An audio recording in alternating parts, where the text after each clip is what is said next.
ऐसा क्यों देखा गया है कि जो डेवलप्ड कंट्रीज होती हैं उनमें जो एजुकेशन होती है वो सरकार की तरफ से उनके नागरिकों को फ्री दी जाती है, और इसी की डिमांड हम लगातार भारत में करते हैं।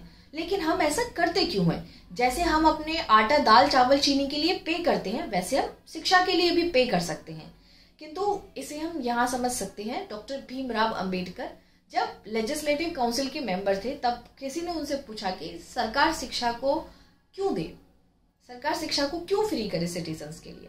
तब उन्होंने कहा कि जो एक हायर क्लास का व्यक्ति है वो अपने बच्चे को अच्छे से अच्छे एजुकेशन दे सकता है, विदेश भी भेज सकता है शिक्षा के लिए। किंतु भारत का जो हाल है और भारत का जो मिडिल क्लास और लोअर क्लास है वो शिक्षा उतनी नहीं दे सकता जो हायर क्लास का व्यक्ति दे सकता है।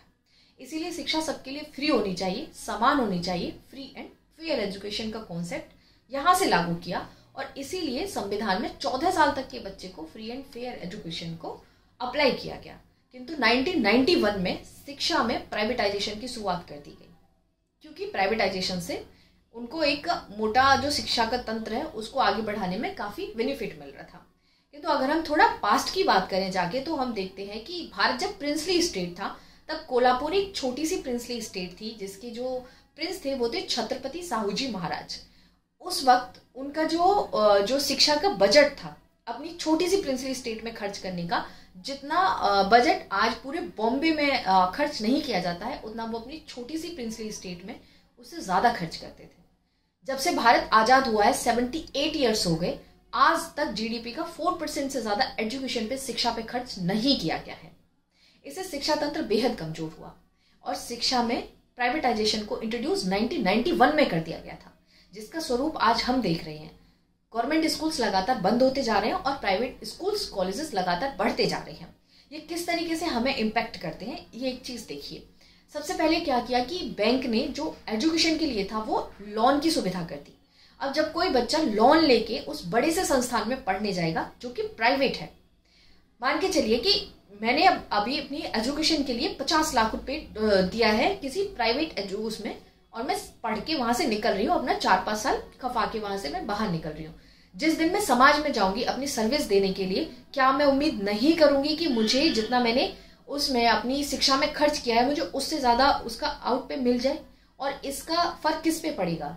आप और हम जैसे जो लोग उसमें उसे अपनी सर्विसेज लेने जाएंगे। यानी कि मान के चलिए एक डॉक्टर है, वो जो संस्थान में पढ़ के आया है, उसने 50 लाख रुपए खर्चा किया है, तो जब वो समाज में सेवा देने के लिए आएगा तो वो क्या उम्मीद नहीं करेगा कि जितना उसने उस पर खर्च किया है उससे ज्यादा वो 2 या 3 गुना ज्यादा कमा ले, तब वो समाज की भलाई के बारे में सोचेगा।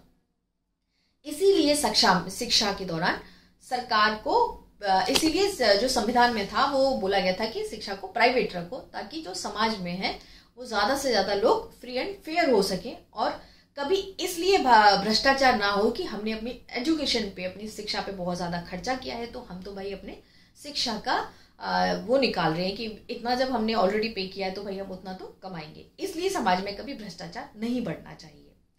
जब 1835 में पहली बार जब अंग्रेजों ने भारत में शिक्षा को, यानी कि एजुकेशन को उन्होंने इंट्रोड्यूस किया था, तब भारत में मात्र 1% लोग ऐसे थे जो पढ़े हुए थे, वो भी संस्कृत पढ़े हुए थे। इंग्लिश तो उनको आती नहीं थी, और कुछ लोगों को ही मात्र सिर्फ संस्कृत का अर्थ करना आता था। तो वो एक शिक्षा की दृष्टि से देखा जाए तो वो अंधकार युग था। और भारत में धीरे धीरे जो शिक्षा प्राइवेट होती जा रही है, वो दिन दूर नहीं जब वही अंधकार युग भारत में फिर से वापस आ जाएगा। क्योंकि जो लोअर क्लास का तबका है उसके पास उतना पैसा नहीं है कि वो अपने बच्चे को अच्छे से अच्छे कॉलेज में पढ़ा सके।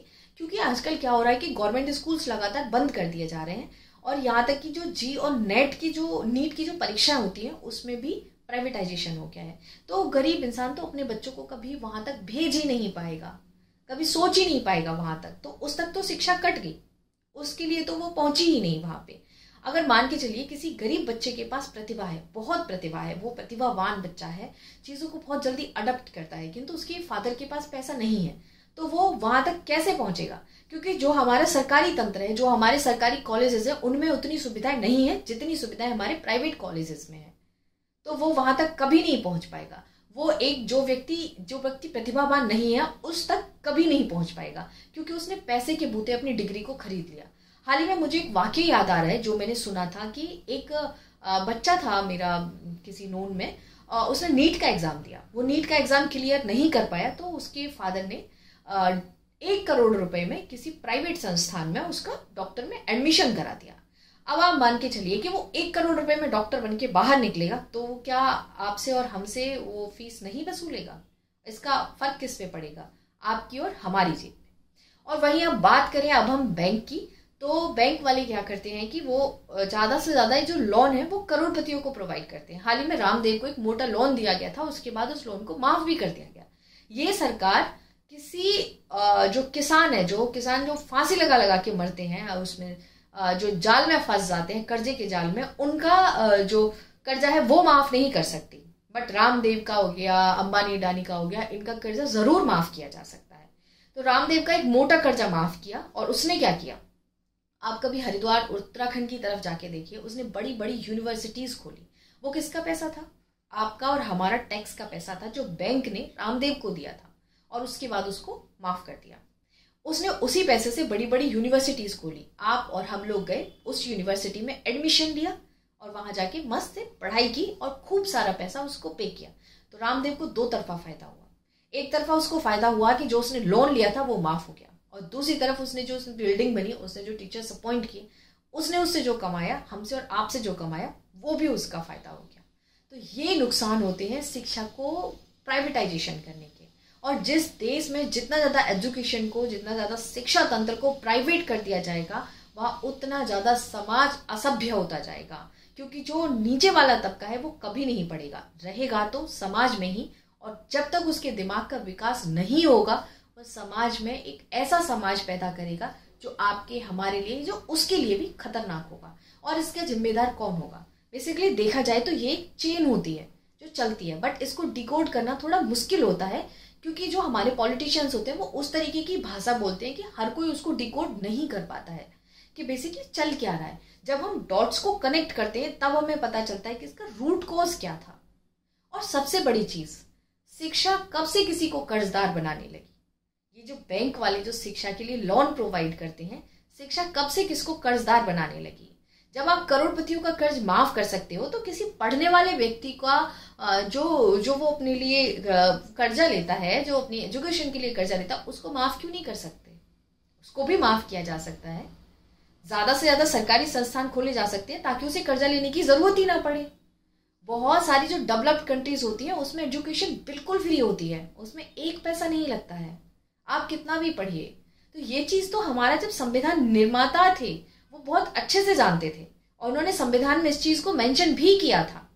लेकिन आज क्या हो रहा है, कितने ज्यादा जो सरकारी स्कूल है वो बंद कर दिए गए हैं, कितने स्कूलों में टीचर्स अवेलेबल नहीं है, स्कूलों का जो इंफ्रास्ट्रक्चर है वो बेहद खतरनाक है, और कहा जाता है कि ड्रॉप आउट रेट बहुत ज्यादा है इसलिए स्कूलों को बंद किया जा रहा है। ड्रॉप आउट रेट तो बहुत ज्यादा हो गई, ना इंफ्रास्ट्रक्चर है ना टीचर्स है, और आपने ड्रॉप आउट रेट को कम करने के लिए क्या किया?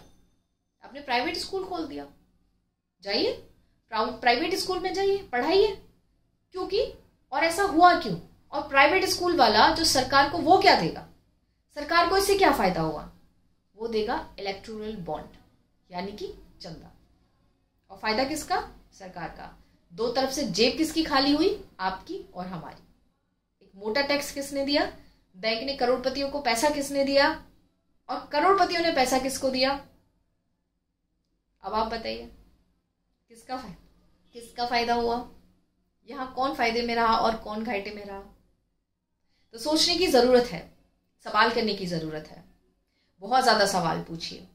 क्योंकि जिस दिन शिक्षा को पूरे तरीके से प्राइवेट कर दिया गया, और ऐसा हो रहा है धीरे धीरे, उस दिन 1835 वाला दिन आते हुए देर नहीं लगेगी, और ये समाज इतना असभ्य हो जाएगा कि जो कोलकाता केस हुआ था वो मात्र एक केस बन के रह जाएगा, और ऐसी न जाने कितनी घटनाएं हो जाएंगी, और आप और हम जैसी बहन बेटियां सड़कों पे बाहर कभी नहीं निकल पाएंगी। आज तो रात की बात है, हम लोग दिन में बाहर नहीं निकल पाएंगे, क्योंकि सड़कों पे अशिक्षित और जो दिमाग से खाली लोग घूमेंगे। और जिस दिन ये समाज ऐसा हो गया वो बेहद खतरनाक होगा, किसी भी देश के लिए बहुत खतरनाक होता है।